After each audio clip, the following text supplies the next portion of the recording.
Ano kaya kami kumain ng ganito? Kasama yung taong mahal. Sa bawat saglit.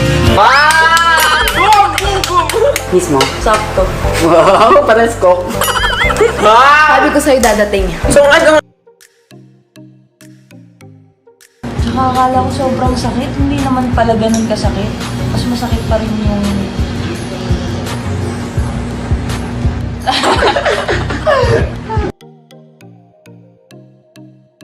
Alam mo bang hindi mo na kailangan na relo? Bakit? Kasi lahat naman ng oras ko kaya na ibigay para sa'yo. Kain tayo.